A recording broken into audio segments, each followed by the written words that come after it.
ఈలోపు మీరు వీలైనంత వరకు మన టీమ్స్ అందరు ఎక్కడ వాళ్ళు అక్కడ ఏ మండలాల్లో అయితే బాగా డ్యామేజ్ ఉందో అక్కడికి వెళ్ళి ఆ టీమ్స్ అన్నీ కూడా ఇళ్లలో నీళ్లు ఉంటే జేసీపీలు పెట్టి బయటికి డైవర్ట్ చేయడము. తర్వాత వాళ్ళ ఇల్లులు పచ్చిగుండి లేదా బాగా ఇళ్ళ నష్టం జరిగి ఉంటే కొంత వాళ్ళకు మనోధైర్యం చేయడం. తర్వాత బయటికి రాకుండా ఏది వాగుల దగ్గర అట్లనే ఇరిగేషన్ వాళ్ళు కూడా అలర్ట్గా ఉండమని చెప్పాలి. ఎక్కడెక్కడ చెరువులు ఉన్నాయి, ఎక్కడెక్కడ వాగులు ఉన్నాయి, ఆ చెరువులు ఏమైనా డ్యామేజ్ అవుతాయా ఎట్లా ఉంది చూసుకొని ఆ కింద చెరువుల కింద ఉన్నటువంటి పబ్లిక్ను కూడా అలర్ట్ చేయడం, అక్కడ నుంచి షిఫ్ట్ చేసుకోవడము.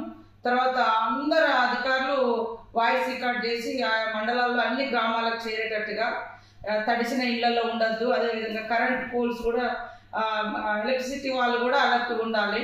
తర్వాత డ్రింకింగ్ వాటర్ను కూడా మనము అంటే అందుబాటులో ఉంచుకునే విధంగా చూడాలి. మొత్తం నిరాశ్రులైనటువంటి వాళ్ళు ఎవరైతే 500-600 మంది ఉన్నారో వాళ్ళకు ఫుడ్ కానీ వాటర్ కానీ మంచిగా ఇబ్బంది లేకుండా ప్రొవైడ్ చేయండి.